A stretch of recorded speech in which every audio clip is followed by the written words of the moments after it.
Hello everyone, welcome back to another video. Sorry for the little bit of a holding there. I realised I hadn't tweeted out the link, so I've just gone over to Twitter to do that, get all the social stuff going in.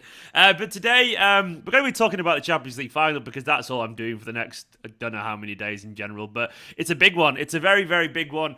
So I've got our Noisy Neighbours friends, man, debutants on the show, and what a week to make a debut as well. This is something I've been meaning to do for absolutely ages. So firstly, sorry to Mulv and Joey for not having him on beforehand, but secondly, fucking hello. It's good to see you guys. How you doing? You all right?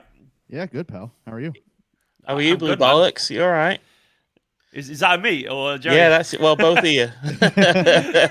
Blue Bollocks. I'm feeling very blue today, actually. Not as blue as you guys. You got a lovely blue hue going on. That's the one thing when I move from this flat finally. I'm going to have to get somewhere that's a little bit more city, not just this dark sepia toned kind of flat and whatever reason's going on. But I'm good, man. It's nice. It's nice. Have you got a man cave going on as well? Proper man cave? No, just manscaping. No man caving. Oh dear. Ah, there we go. I was meant to do some stuff with them, but it never came to it. But I always think of you guys when I think of Manscaped now. Genuinely, which is I'm not sure if that's a good thing or a bad thing, but it's a thing either way. So we'll deal with it. But guys, if you haven't already, go and check out Noisy Neighbours Podcast, and also they're on YouTube as well. So there is a link in the description, and by the time this is a pre-recorded version, not the live one, there'll be a link on screen as well. So click that link and go subscribe to their podcast because they're fucking awesome. Genuinely, they're top blokes. And we're very lucky as well in the city community as well to have so many great content creators, and I genuinely mean that. There's not a dickhead amongst them, which is really, really nice. It depends on your definition of dickhead, I guess, really. But in general, it's a sound bunch. And today we're going to be asking these guys what they think about the Champions League final and answering that big question, because we have to answer that big question after a wonderful opportunity of Burting last night of United.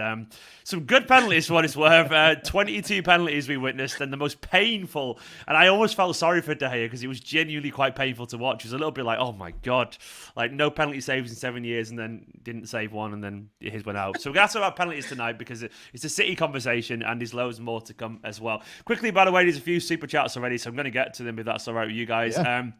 Big Johnny saying, can the Sheikh invest in cloning Edison for pens? He's got sub 24 hours. And by the way, Johnny, we don't even know if Edison's good at pens yet. We keep saying this, but I feel like if he takes one, he would miss one. We'll see, but we'll get onto that in a minute. And Legand as well saying, can I make one request that we don't see 22 penalties on Saturday? Don't know if I'll able to take that. No, I retweeted someone last night said I'd rather be dead. Either way, let's get on to the game. How are you guys feeling about the game on Saturday? Where's your head currently at? Because it's starting to ramp up now, isn't it? The hype for it all. Go on, Joey. Yeah, it's I think physically I'm pretty tranquilo right now. Tranquilo. Mentally and everything, definitely not. Last night I had a nightmare. So I can tell that. De Gea's? Well, no, De Gea basically just kind of fulfilled what I've said since he started at United, which is he's the most overrated goalkeeper on the planet. But I know I had a nightmare, so you can tell that like this Noisy Pod media tour that's going on this week is finally starting to get to me. I had a nightmare that I got an update on my OneFootball app, shout out, that the starting lineup came out and the center backs were Nathan Ake and Eric Garcia. So like mentally, I'm starting to crack a little bit that Pep's going to do something wonky and it's all going to go a bit sideways. But physically, I feel fine. I think it's just when I close my eyes at night and then I don't get to fight that back is when all the bad stuff comes out. I think we're going to win, though. Oh, it's a big shout. How are you feeling, Mulv, about everything? Is it because we are the media tour is kicking on? All the City content creators are now like just meshing into one kind of amalgamation. But how are you feeling, Mulv, about the game yourself? Are you sharing Joey's anxiety? Yeah, very much so. Currently, though, cannot get Yellow Submarine out of my head. Was it? So I saw a version of that last night. Someone written on the line like, "You all lost to the Yellow Submarine." So, you shot lost to the Yellow Submarine. Rooney as well, by the way, ex-Man City guy there. Well, never really was Man City. City legend. He was at the same City legend. He is now. It was actually watching the game yesterday that brought some nerves. I thought, oh wow, we're gonna be in a final in a couple of days here. Yeah, but yeah, it comes and goes. The anxiety, mate. Sometimes I feel quite confident. And I think that's ultimately where I'm at, is I'm quite confident.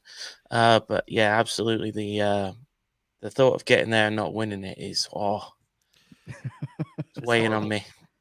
Joe, that's how I felt last night as well, actually. Like, it really started to sink in. I felt nervous during the penalty shootout. I was like, I don't give a shit about this result. And I felt nervous because I thought, oh my God, this is exactly how it could feel, big time. And it is kind of scary as well. By the way, Christopher Alder saying, Blue Moon Dallas represent. I don't know if that's a friend of your guys, but Christopher, big love to you, man. Absolute legend. Thanks, Chris. But the nerves definitely kicked in for me last night quite a lot. And it was weird watching the United game. I guess it showed how much was riding on it for United fans. And I've got a lot of United fan mates because I'm living in Manchester, unfortunately. But like they do exist. And seeing their anxiety and sensing their tension, even if it was just online or whatever, it made me thinking for me personally as well. How painful this could potentially be. And I don't want it to be, but that's where head goes to. Got to get on to the topic of this video because it is relatively, it's trending right now. Penalties and all that kind of stuff are kind of important.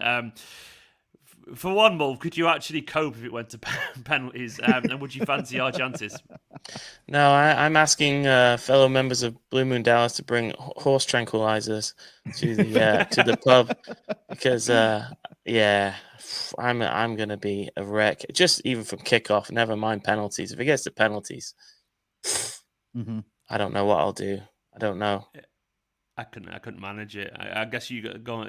How are you feeling about the idea, Joe? I mean, do you got any confidence at all in the City team with penalties? Though it's worth saying, our record in penalty shootouts is good. It's just for some reason on the actual. Though having said that, have we had a penalty shootout since we lost our head collectively with penalties? That's what I would say. I don't know if we have or not. Unless it was like preseason or something, you know what I mean? Yeah, but how are you feeling about the idea of it going to that, Joey? Not great.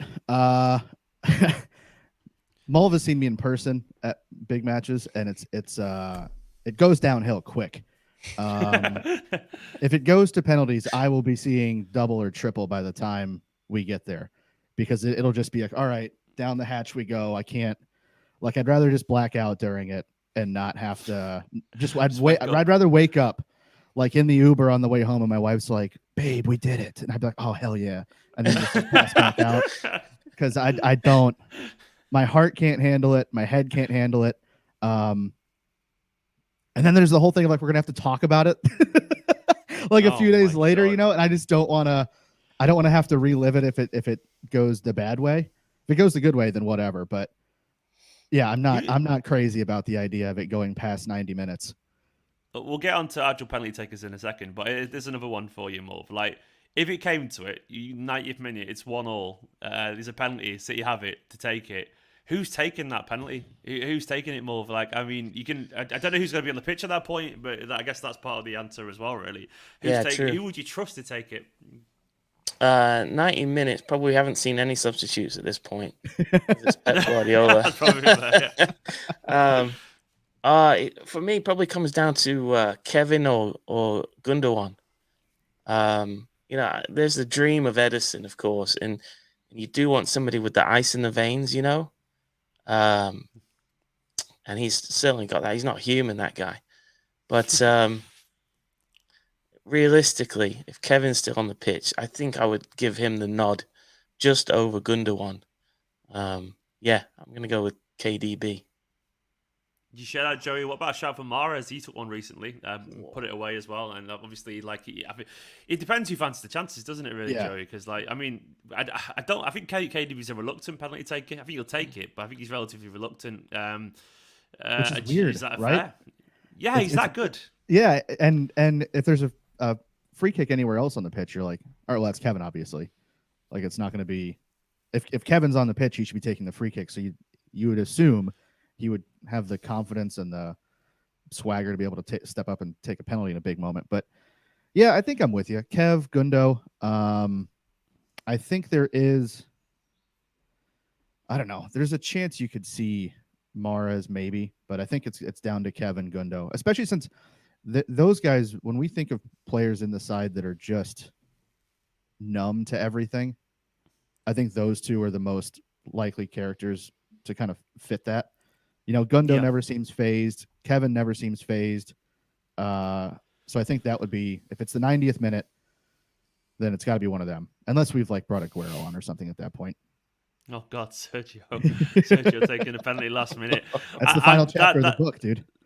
Oh my God, that's the only thing. That's the only thing I was saying last night. Maybe it's the main Ramble guys. Like the only thing that tops 93-20 for me is Aguero scoring that because because that encompasses the whole story, then doesn't it? It's like his story's been completed, if that makes sense. And I can't think of anything else that would top it because it's like it literally involved that moment. That's the best thing about it. It'd be like, oh, his story's completed, and then it'd be like perfection. It's a video game storyline. It's like a video game pro wrestling storyline where like plucky little guy comes over from nowhere. You know, a lot of the fan base isn't quite sure who he is, but they know that he should be pretty good. You know, comes on as a sub, gets 2 against Swansea, and then real good season, scores the winner to give us a first title, and then just everything after that. And then to round it out with, you know, here's a Champions League for you. Whoa. Like, is there any point in football after that move? Like, that's why I feel. Like, of course there is, but like to me, like emotionally, I don't really know. I mean, we always say this, and we find the reason to feel emotional, but genuinely emotionally more. Can it get better than that if Aguero wins as the Champions League? I mean, to quote a great friend of both of these channels, where do you go from here is what Walter Smith would say. Genuinely. I had this conversation with a lad at the pub the weekend, and that was, he claimed he might just down tools and stop supporting or stop watching football because just walk off into the sunset. That's it. I mean, where do you go from there? That would be fairy tale stuff, mate. Oh my God. I mean, is anybody remembering the Panenka anymore? I mean, after his display last weekend, I mean, it's gone. And I know some of us were rattled at the time, but I mean, nobody will remember that now. It's all about just, here's 25 minutes to go. You got two goals you need to beat Rooney's record. No problem, coach. No problem. That's the thing, isn't it? Like when he came on, I did the video. I'm not sure if either of you guys saw it, but I thought at best we were going to get just a nice little performance. I didn't think he was going to do that. I just didn't I don't know why I doubted him, but ridiculous. It's just ridiculous. But that's Sergio, isn't it? Genuinely ridiculous, and that's what gives you actually hope for that fairy tale ending, because he's just a fairy tale player. Like, he seems to have that eye for a story in a big moment, and the fact that he's done it again, as he did it at the start of his career, and then he did it at the beginning of his story as well at Manchester City. Like, he's just he's special man, and for what it's worth, a lot of people saying don't jinx it in the comments. For what it's worth, by the way, in my opinion, jinxing doesn't exist. It's the most egotistical concept in the world, because the idea that us can speak of existence suggests that our opinion is more important than an actual football game, and that's my biggest bugbear on Twitter. He's been told. So you're telling me every time I wear sky blue underwear on match day, it doesn't matter? No, that matters, of course. That definitely matters. Thank you. That definitely matters. I thought you were being crazy there for a minute, Steen. I wasn't going to. No, obviously not. No, man, obviously. I would never deny anything that pure and that honest and that adorable. That adorable, Joey. Joey, you got 5 penalty takers to win Manchester City the Champions League. Yeah. Who are they? So it can be from anyone, by the way. It can be from anyone. I don't mean literally anyone. You can't have Brian Kidd taking a penalty. I mean reasonable. So I've kind of gamed it out, and I've assumed, like, okay, there's going to be substitutes and stuff. So the 5 that I've got are, this is the order I have too. Okay. Gundogan, Aguero, Zinchenko, Foden, good shout, and De Bruyne. Foden. Then. Foden just before De Bruyne. You want a no-look penalty? Yeah. I think Foden hits a pirouette back hill. Like just...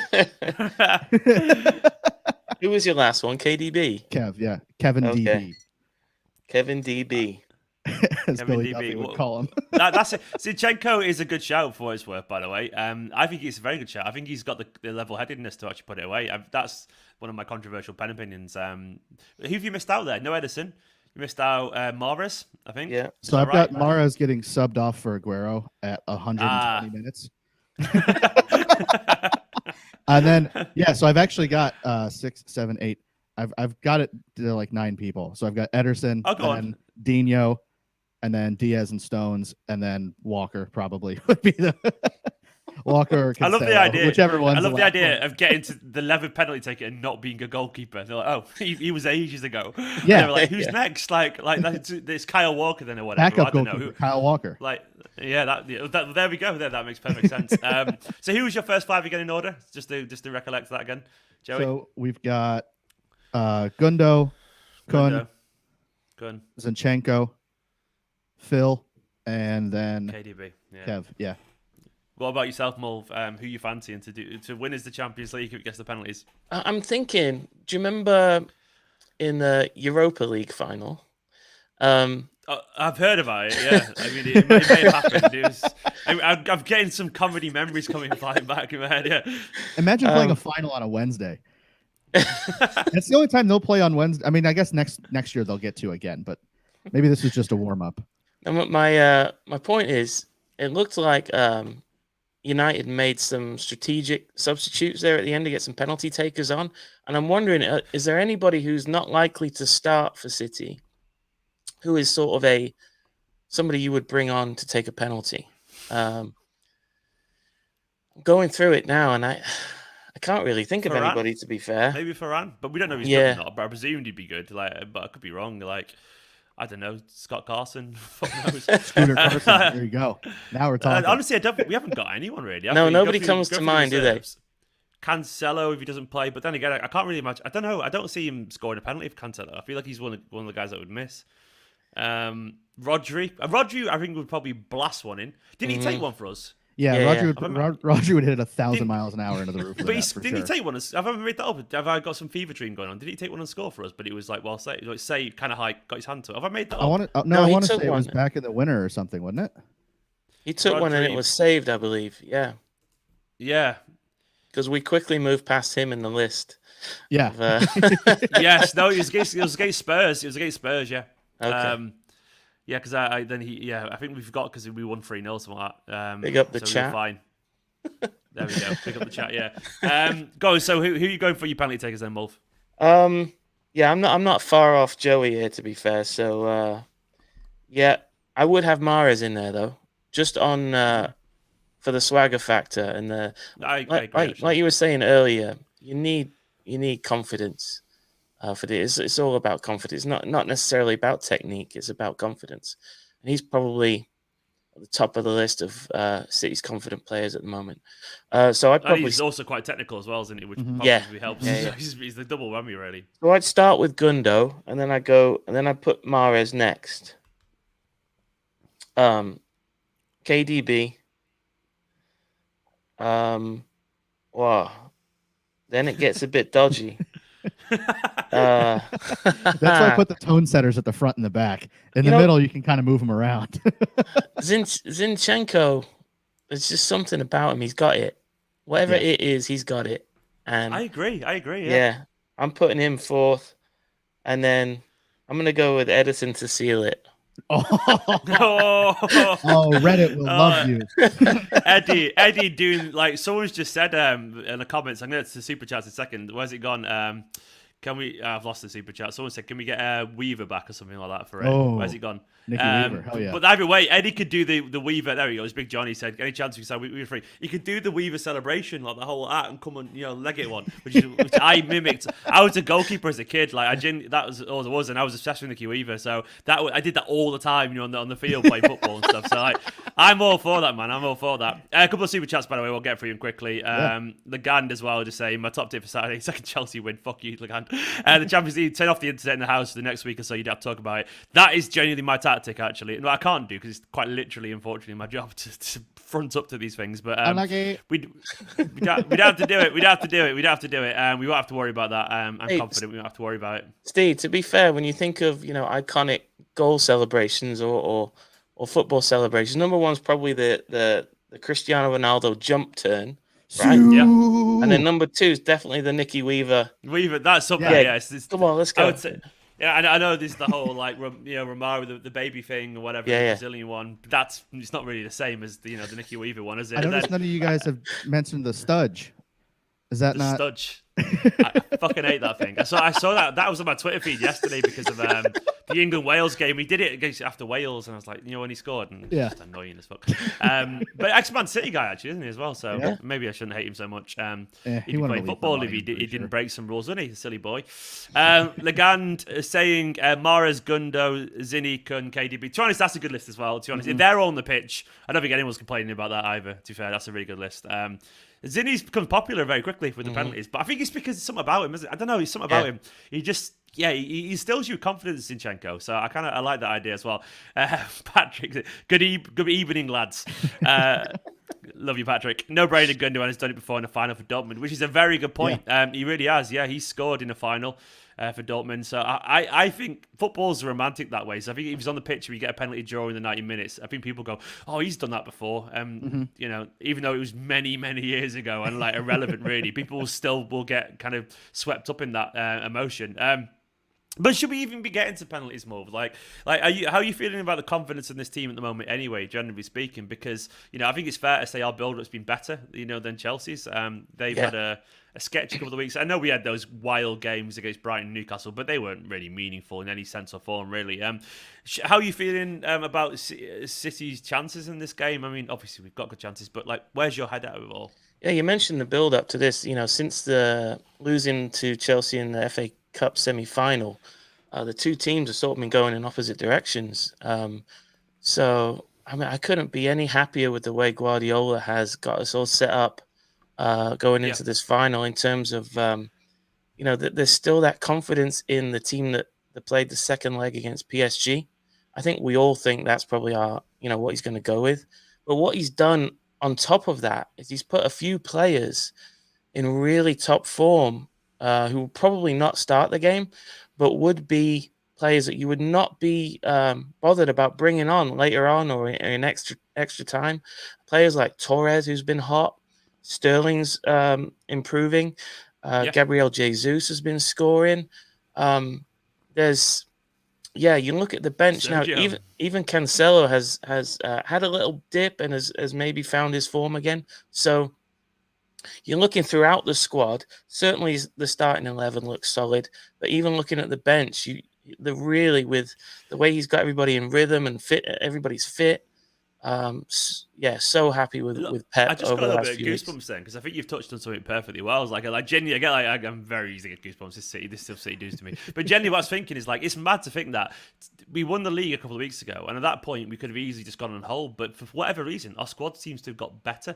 Isn't that just a fucking masterclass of management, Joey? Yeah. It's incredible because we're at the point now where we could have easily just kind of stalled for it, but we've got to the point where we've got more players in form. And isn't that exactly why he was rotating and resting people, Joey? Because it's look, the squad looks better than it did 2 weeks ago after we won the league, which is incredible, isn't it?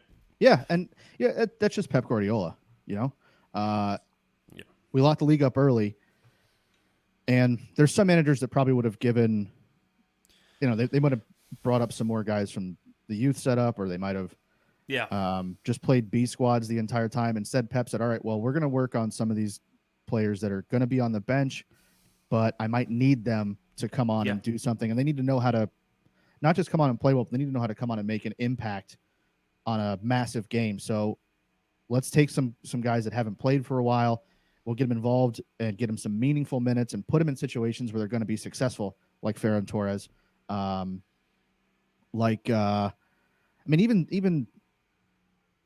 some of the just giving Bernardo more time, giving Gabby a little bit more time to kind of get used to players being around him and pop up in different spots and everything. It's Pep Guardiola. He knows how to rotate the side and how to get and when to get the best out of everybody. It's I don't know. We're very spoiled. It's a nice change up from Mark Hughes. I'll stick this one, please. Asan tweeted this morning about unserious clubs being unserious again this morning. If you look on Twitter, you've seen it's so true though. It's mad, isn't it? You got like Pochettino just having a proper head wobble moment, deciding just go back to Spurs. Spurs even wanted him back after sacking him. Zidane walking out of Madrid. You've got like Conte just walked out of Inter Milan. It's just gone crazy, and we're sat here going, we're incredibly stable and incredibly brilliant, and they're like we're so lucky. And once again, going back to the point we just talked about a second ago, like I think I tweeted a couple of weeks ago saying Pep's not going to play any academy players, and like I think it was obvious why, and he's shown that because the players are ready. And I think he was kind of telling before the Everton game when he said, if a player gets injured, that's just unlucky, so be it. But his point was the bigger picture is more important. Everyone has to be fit and focused and sharp and ready. And it's crazy now, like we got to the point where, to be honest, honestly, 3 weeks ago, if you'd said one of Ferran Torres or Jesus or Sterling was starting the final, I would have gone, okay, I would have been like, they're not really shown much recently to show that because they'd had the poor performances against Chelsea or whatever and stuff. But now, most of us would be like, all right, I'm sure they'll be fine, and that's once again that's a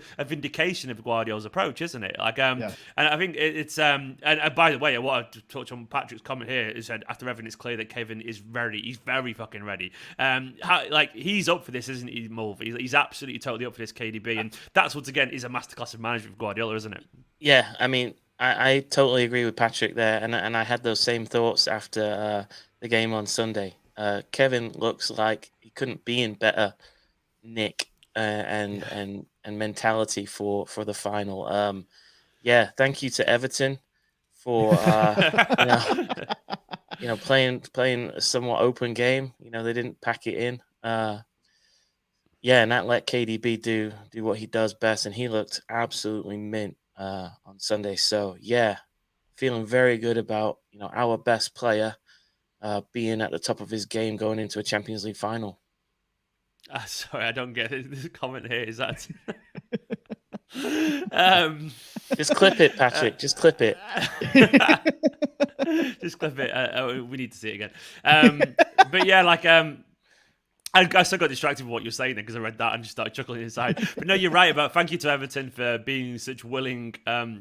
Subservient, whipping boys. But it genuinely helped. And there couldn't really be a better atmosphere going around the club, could they, Joey, at the moment? Because it was cathartic. The Aguero send-off, it was absolutely great, and the players are enjoying it. Aguero looks really happy, despite some relative rumblings of discontent recently. But it's only because he wants to play, and he got on the pitch, scored a couple of goals.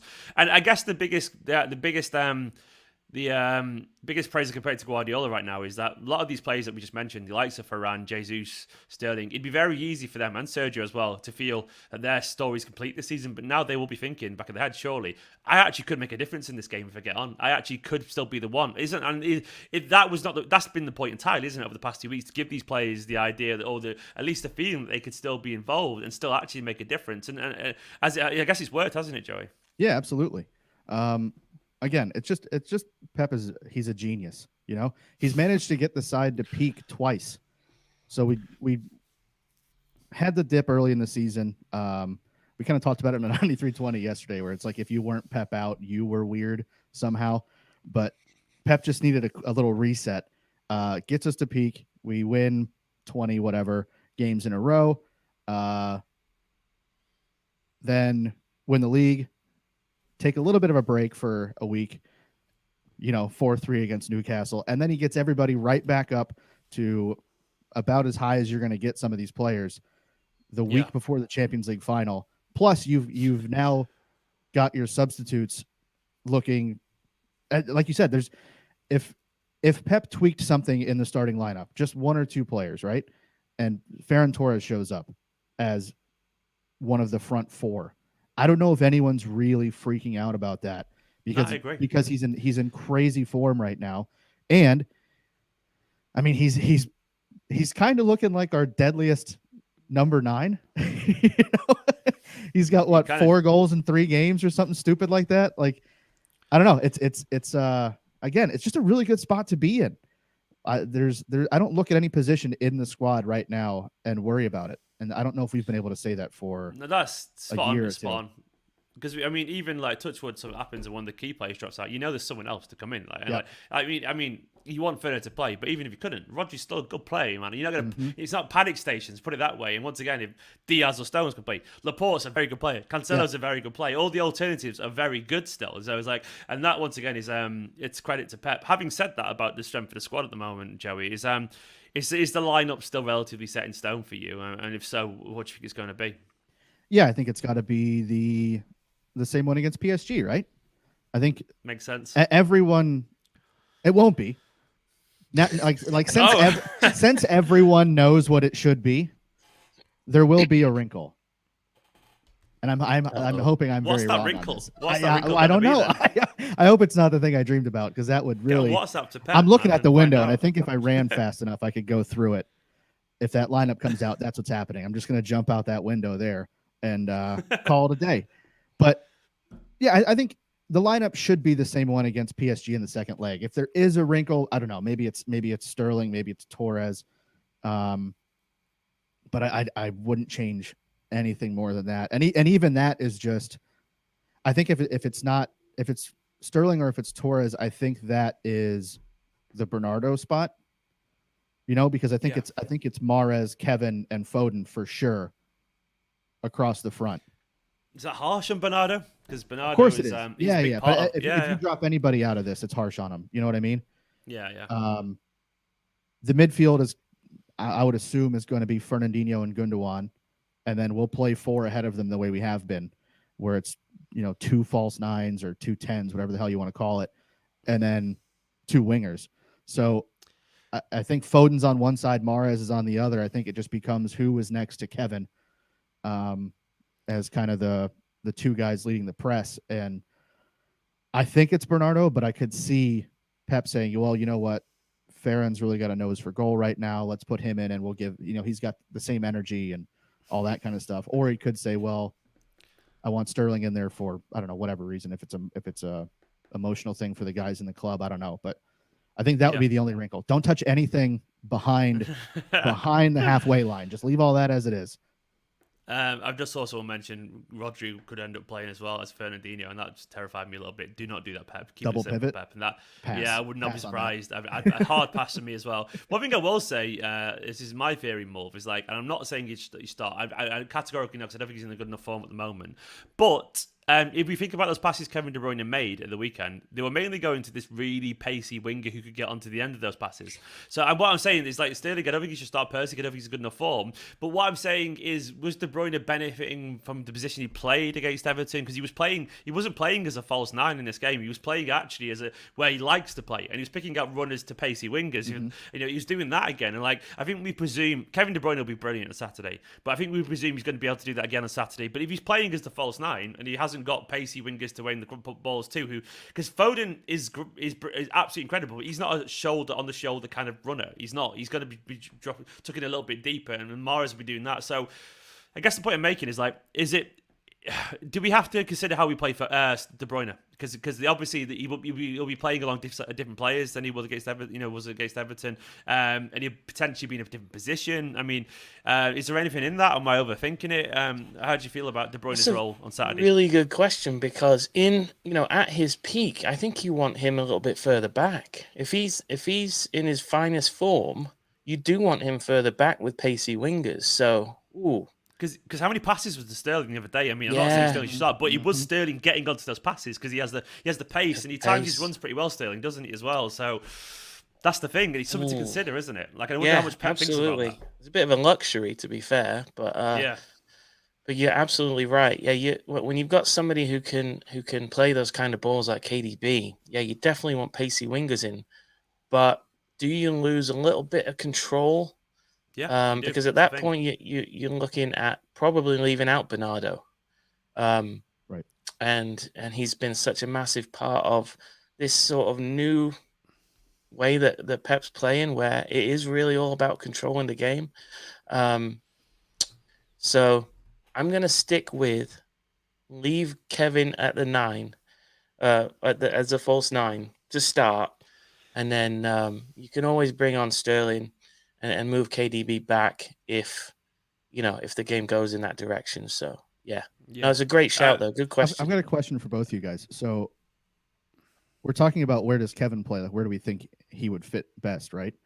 So, if we don't know that,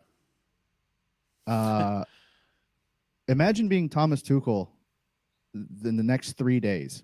Okay, so the 2 times that he has taken on City as Chelsea manager, he hasn't faced a City side that started Gundogan, De Bruyne, Foden, or Mahrez, or Bernardo, I think. So he's got to be looking at it the same way of like, all right, well, they could come out with Kevin up high, but then dropping into space just in front of our back 3 and maybe alongside Conte or, just around him. But then also you could have Bernardo dropping into that space, or like what if Foden comes inside? Or you have a scenario where, all right, well, Kevin's going to be playing deeper, so I've got to take somebody out of my midfield to chase him around. And then if Bernardo's in, do they still have a false 9 that's going to drop just in front of the back 3? Or if it's Ferran Torres, all right, well, that's a little bit of pace that's going to be on the shoulder. Please don't let Aguero be the starter because I don't want to deal with that. We haven't even talked about the wings yet. Like, we are in such a good spot. How do you think Thomas Tuchel is looking at this and trying to plan for what the hell we're going to do? If I was Thomas Tuchel, and I'm not, unfortunately, I'm not a millionaire football manager, but what I would do is I'd think about all those questions and just go, I'm going back to the simple answer. He's going to do what he did against PSG and Dortmund. I would do that. I personally would just presume Occam's razor, the most likely explanation, right. is the usual one. Like, so I would presume he's just going to do that. Because I think there's no point. I think you can overthink it, I think, and that would be the temptation to do that. And with Guardiola, it wouldn't be unreasonable. It's happened. We'll be honest. It's happened before.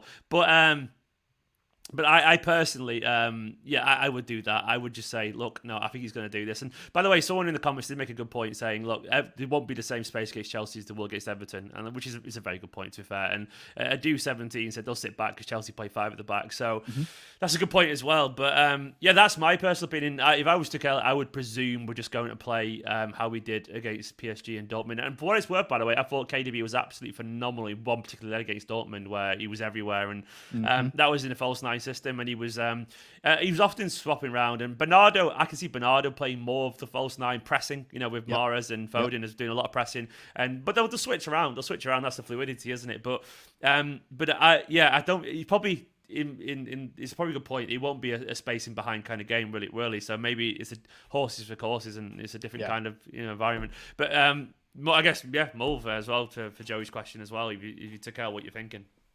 Yeah, I don't think it actually matters what Tommy Tuchel thinks if City play the way they did against PSG. If we play the same way as we did against PSG, no problem. No problem.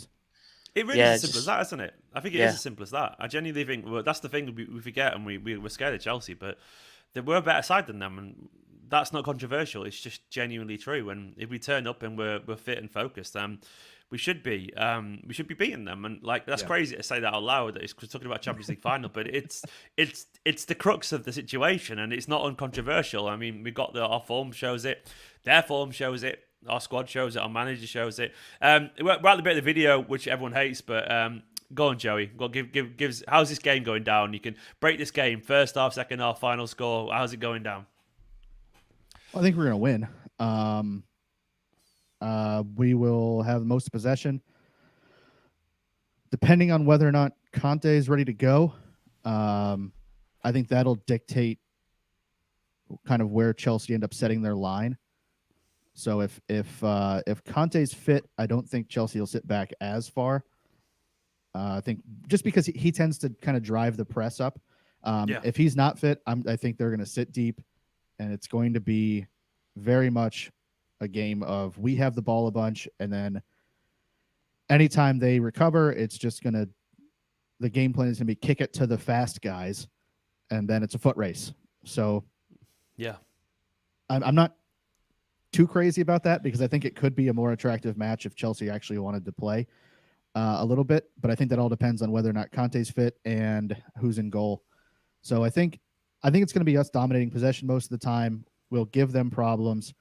I do think there's a massive blunder in there by one of their back 3 is. Oh, I say ours. It's like folks. No. I'll take one of theirs. No, yeah, I think one of their back 3 is going to do a massive whoopsie at some point, and either take down somebody in the box or just be dragged out of position by one of the false nines and open something up. And there's a goal from Kevin in it, and there's a goal from this 20-year-old kid from Stockport, I think, too, that will probably seal it. And that'd be wonderful. Yeah, I think I'm just very confident about it.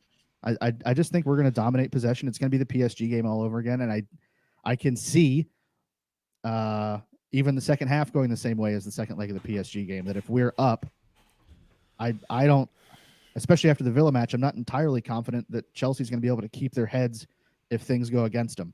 So fingers crossed, mate. Champions. How is it playing out for you, Mulv? Are you as confident as Joey? Almost. But I would like to start by saying I've got massive respect for Chelsea.